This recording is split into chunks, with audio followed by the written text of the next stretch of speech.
Assalamualaikum and hi guys. Hari ni aku nak interpret satu lagu It Never Ends dari kumpulan Bring Me The Horizon.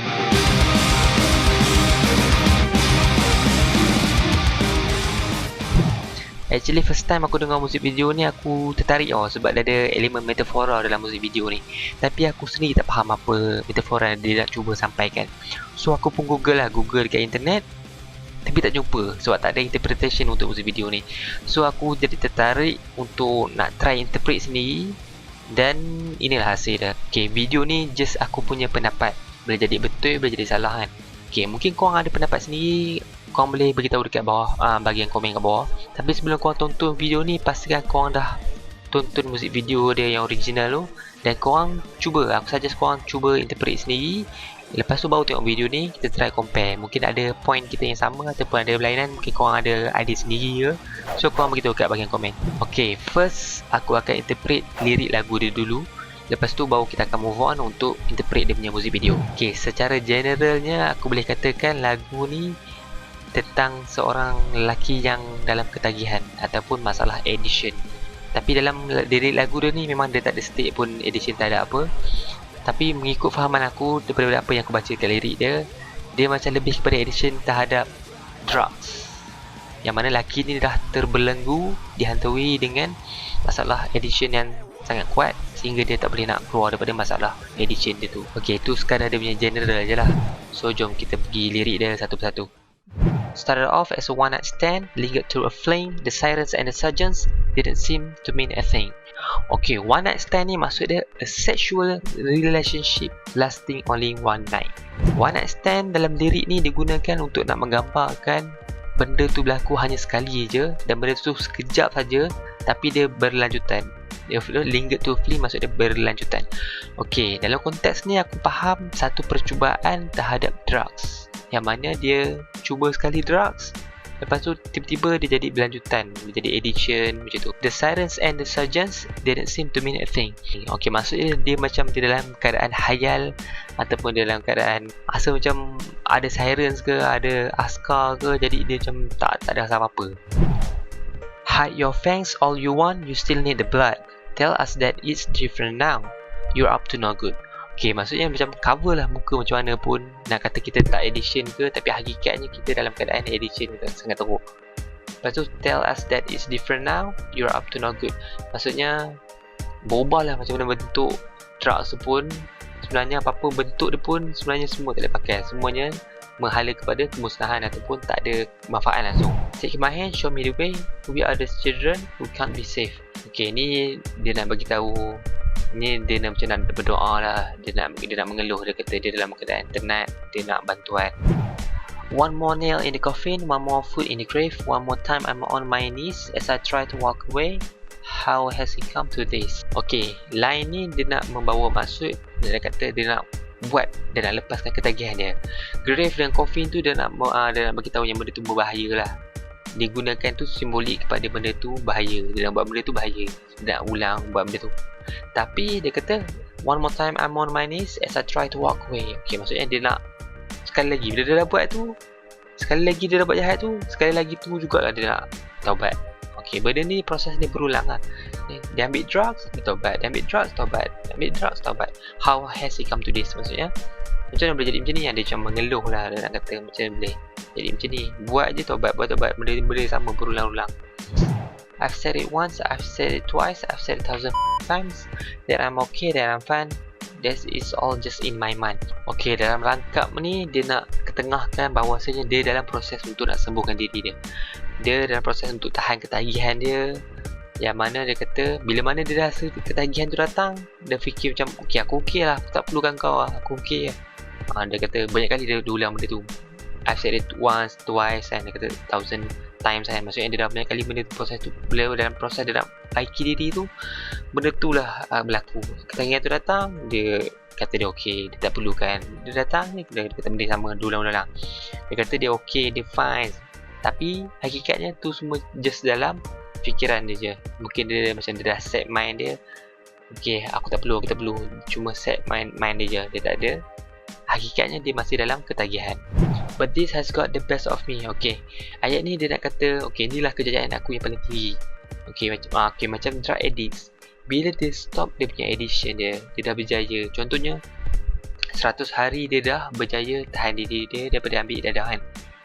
Selalunya dia akan dapat coin tu dekat dalam coin tu dia akan tulis 100. Nak menandakan dia dah 100 hari dia tak ambil dadah. Okay, but this has got the best on me. Maksudnya mungkin dia kata okay, aku dah lama dah aku tak ambil dadah, macam tu lah. And I can't seem to sleep. Tapi aku tak boleh nak tidur. Sebab apa? Sebab it's not cause you're not with me, it's cause you never leave. Bukan sebab dadah tu tak ada dengan aku. Bukan aku tak boleh tidur rasa macam aku gian sangat sebab dadah tu tak ada aku.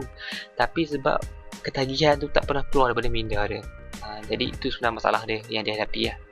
I've said it once 1,000 times. You say this is suicide, I say this is a war and I'm losing the battle. Man down, man down. Okay, I've said it once 1,000 times. Okay, ni refer pada ayat tadi lah. Dia macam ulang balik lah. Dia banyak kali dah dia ulang segmen dia positif. You say this is suicide, I say this is a war. Okay, normal lah macam bagi kita orang biasa kan. Bila kita nampak drug addicts, kita akan kata diorang ni macam apa ni, tak elok ambil ni, apa dah ambil ni, bahaya kan. Korang tahu ni benda ni bahaya, kenapa ambil kan. Tapi hakikatnya bagi diorang rasa macam diorang ni dalam peperangan lah. Peperangan terhadap addiction diorang. Macam diorang nak lari daripada masalah ketagihan diorang ni.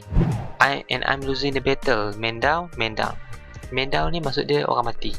Macam kalau kita tengok cerita perang kan, misalkan ada orang jerit man down, man down. Okay, maksud dia apa? Maksud dia orang kita mati kan.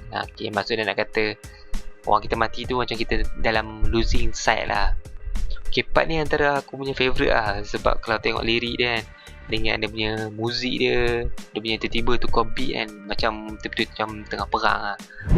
Is this what you call love? This is a war I can't win. Okay, ni macam keluhan drug addicts tu lah. Dia macam nak kata, kau rasa aku nak sangat ke terlibat dengan addiction ni? Kau ingat aku nak sangat ke drug ni? Ni sebenarnya aku punya peperangan yang aku tak boleh nak menang. Every second, every minute, every hour, every day, it never ends, it never ends. Okay, dia nak beritahu yang addiction dia ni dah menghantui dia semua hidup dia. Dia dah tak boleh nak buat apa dah. Dia beraddiction tu akan sentiasa ada dengan dia lah. Okay, takat tu je kita punya interpretation untuk bahagian lirik. Okay, so jom kita move on kepada muzik video pula.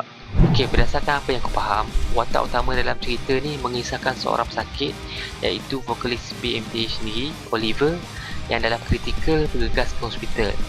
Kalau nak dilingkan dengan lirik lagu tadi, dia ni ada masalah dalam drug addiction, yang mana dia ni dibawa oleh seorang lelaki yang dia tutup matanya, atau maksud lainnya dia tak nampak lah. Actually apa yang aku faham, driver dengan pesakit tu merupakan orang yang sama, tapi form yang berbeza, maksudnya dalam bentuk yang berbeza.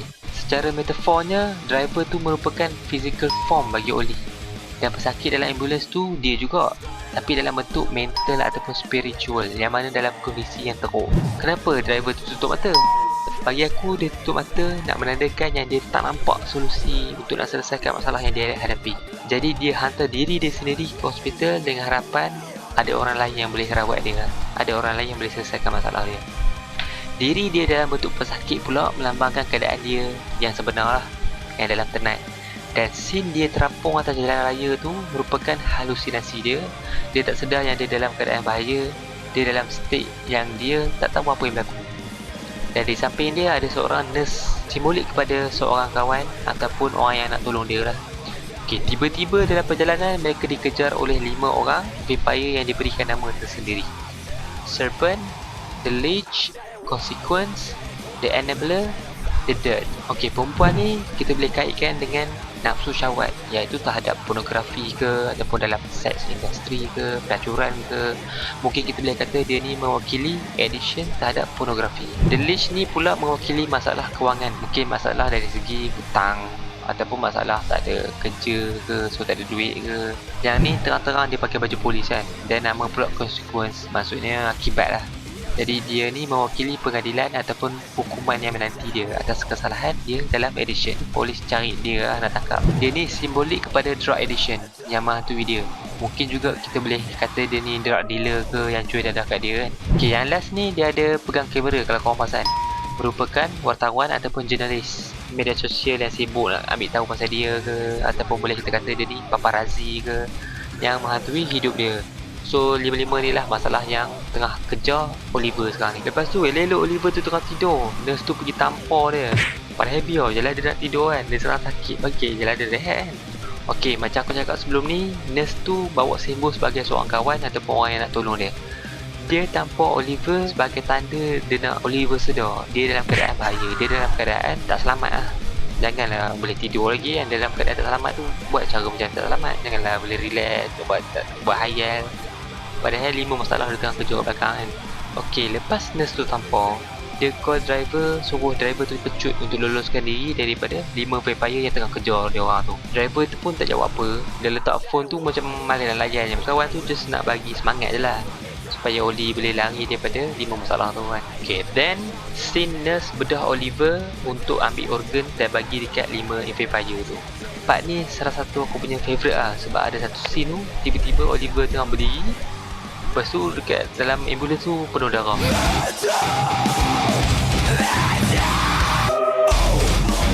Okay, macam aku cakap sebelum ni, nurse tu ibarat kawan ataupun orang yang nak tolong dia kan.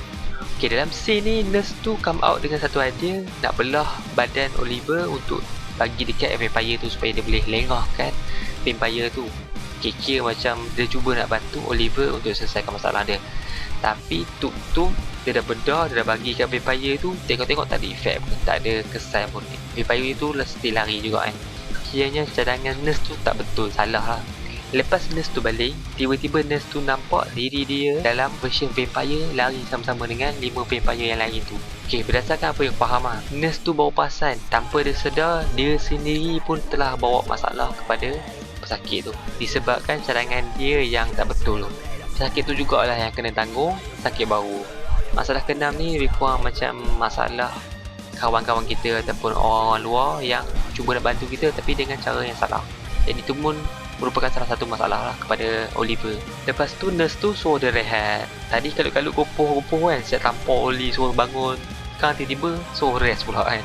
Okay, dalam scene ni mungkin nak menunjukkan yang nurse tu dah sedar dia tak boleh nak bantu Oli. Dia pun macam tak apa lah, tidur lah. Aku pun tak tahu nak tolong macam mana lah. Biarlah hospital yang selesaikan masalah kau ni. Dan Oliver pun sampai hospital. Tapi rupa-rupanya vampire tu still kejar dah sampai ke pintu masuk dan ditahan oleh doktor-doktor kat situ lah. Okay, kalau korang perasan, vampire nurse tu dah tak ada dah kat situ. Okay, mungkin dia nak menandakan masalah yang datang daripada kawan ni bersifat sementara ataupun sekejap je, dia tak lama-lama lah. Dia jadi itu lepas tu okey balik lah, tak ada masalah lah. Okay, sini nak menunjukkan Oliver dah give up dah, nak tamatkan je. Dia pun nak pilih nak adab je semua masalah dia tu instead of lari daripada masalah kan. Okay, takat tu je. Okay, kat sini ada 3 fun facts dalam muzik video ni. Yang pertama, kalau korang perasan nombor plate ambulance tu BMTH 666. Lepas tu simbol kad ambulance tu pun ada cross terbalik. Aku tak tahulah apa relevan dia dalam lagu ni. Kalau korang pandai mungkin korang boleh interpret lah. Tulis dalam komen lah. Okay, yang kedua, actually organ yang Oliver pegang dekat perut tu merupakan organ khinzir yang real punya. Okay, yang ketiga, dalam lirik lagu ni, kalau korang perasan, perkataan pertama yang disebutkan dalam lagu ni ialah perkataan start, diakhiri dengan perkataan end. Memang nice lah. Tapi aku tak boleh nak relate dengan tajuk lagu ni. Dia kata it never ends. Tup-tup ada start ada end kat dalam lirik lagu dia kan. Okay, takat tu je aku punya interpretation. Aku harap dia boleh membantu. Kalau korang setuju, korang beritahu kat komen. Kalau korang tak setuju ataupun korang ada idea sendiri, ada interpretation sendiri, korang boleh komen dekat bawah.